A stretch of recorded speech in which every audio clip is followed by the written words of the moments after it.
अस्सलामु अलैकुम वरहमतुल्लाहि वबरकातुहू। आपका भाई आपकी खिदमत में फिर से हाज़िर है एक वायरल वीडियो लेकर। आज की जो वीडियो है वो नमाज से रिलेटेड है। आइए पहले इस वीडियो को देखते हैं, बाद में आपसे कुछ गुफ्तगू करेंगे।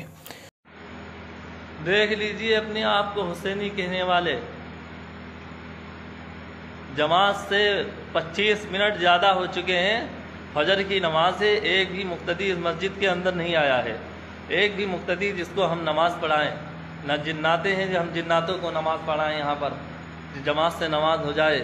लगभग रोज़ीना यही माहौल हो रहा है, यही रोज़ीना हो रहा है। एक भी मुक्तदी मस्जिद के अंदर नहीं आ रहा।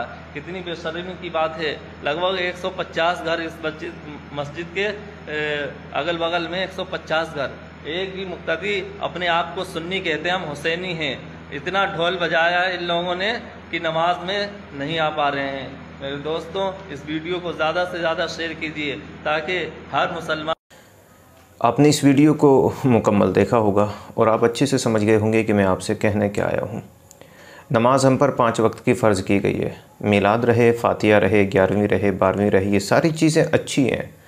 बड़ी फ़जीलतें, बड़ी बरकतें, रहमतें इनके बारे में बताई जाती हैं किताबों के अंदर। लेकिन जब रूह कब्ज़ हो जाएगी ना और अल्लाह के सामने हश्र के मैदान में जब आपको लेकर के जाया जाएगा, तो याद रखें अल्लाह सबसे पहले जो पूछेगा वो यही पूछेगा कि बता कितने सजदे करके आया, कितनी इबादत करके आया। अफसोस की बात ये होती है कि हमारे अगर किसी रिश्तेदार का कार्ड, किसी रिश्तेदार की दावत जो कि 50 किलोमीटर या 30 किलोमीटर या 20 किलोमीटर चलकर हमारे दरवाज़े पे आकर के दावतनामा हमारे घर में देकर जाता है। आप ज़रा मुझे बताएं, ईमान से बताना, ये बहुत ही अच्छा एग्ज़ाम्पल आपको देना चाहता हूँ। ये जो दावतनामा आपके घर में आया है, जब तारीख़ आएगी ना, वो जिस तारीख़ का ये दावतनामा, आपकी सेहत भी अच्छी हो, आपको बीमारी भी ना हो, आपको कोई काम भी ना हो, आप बिल्कुल फ्री हों, उसके बावजूद भी आप दावत को कबूल ना करें, दावत वाले के घर पर ना जाएं, तो ये आपका रिश्तेदार आपसे राज़ी रहेगा या नाराज़ हो जाएगा। ये बंदा नाराज़ रहेगा या राज़ी रहेगा, आप अच्छे से समझ गए मेरी बात को। ये नाराज़ हो जाएगा। एक बंदा उसके घर ना जाने पर वो आपसे नाराज़ हो जाएगा। अल्लाह अपने घर से आपको एक बार नहीं बल्कि रोज़ाना 5 बार दावत देता है। आप तर्जमा करें, हय्या अलस सलाह, आओ नमाज की तरफ, हय्या अलल फलाह, आओ भलाई की तरफ। लेकिन हम फजर, ज़ोहर, असर, मगरिब, इशा बिल्कुल 0/0 घर में आराम से सोते हैं। और मैं ये कहना चाहूँगा, शैतान से भी बड़े आपके वो दोस्त होते हैं जो आपको जाने से रोकते हैं।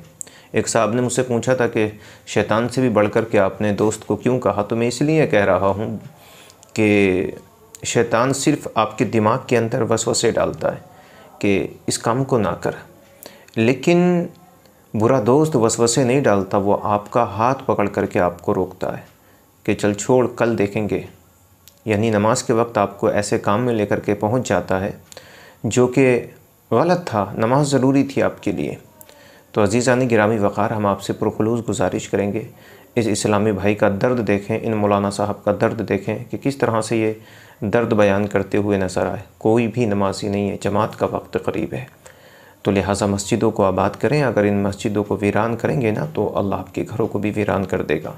हाँ, वाक़या लिखा है एक ऐसा, एक मुसाफिर जब गुज़र के जा रहा था ना कहीं से, तो मुसाफिर था, रास्ते में जब देर हो गई तो उसने सोचा लाओ आज की रात इसी मस्जिद में गुजार लेता हूँ।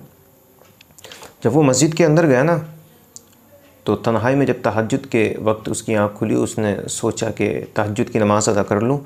तो मस्जिद की दीवारों से आवाज़ें आ रही थी कि मौला, इन लोगों ने जिस तरह से तेरे घर को वीरान कर दिया, तो भी इनके घरों को वीरान कर दे। वो डर गए इस आवाज़ को सुनकर। सुबह उठ कर के उन्होंने बस्ती के अंदर तबलीग की। तमाम लोग फिर नमाज़ी बन गए, आना जाना शुरू हो गया मस्जिद में। काफ़ी दिन के बाद जब वापसी में उनका गुज़र हुआ ना, तो फिर से वो उसी मस्जिद में आकर के रुके और तहज्जुद की नमाज़ अदा करने लगे। जैसे ही तहज्जुद की नमाज़ पढ़ कर के वो फ़ारिग हुए ना, तो मस्जिद की दीवारों से ये आवाज़ आ रही थी, मौला जिस तरह से इन लोगों ने तेरे घर को आबाद किया है, इन बस्ती वालों ने तेरे घर को आबाद किया, ए मेरे रब तू इनके घरों को आबाद कर दे। तो नमाज बहुत अहम रुकन है, ये फ़र्ज़ आज़म है, सबसे बड़ा फ़र्ज़ है मुझ पर और आप पर। इसके बारे में अल्लाह पूछेगा, ऐसा ना हो कि हम नाकाम हो जाएं। और एक बड़ी मिसाल आपको दे रहा हूँ कि जब कोई बावर्ची खाना बनाता है ना, तो वो उसकी प्लेट उतार करके चावलों को निकालता 3-4 दाने और हाथ से मसलता है या खाकर चेक करता है। 4 दानों से ही वो लाखों करोड़ों दानों का एक आइडिया लगा लेता है।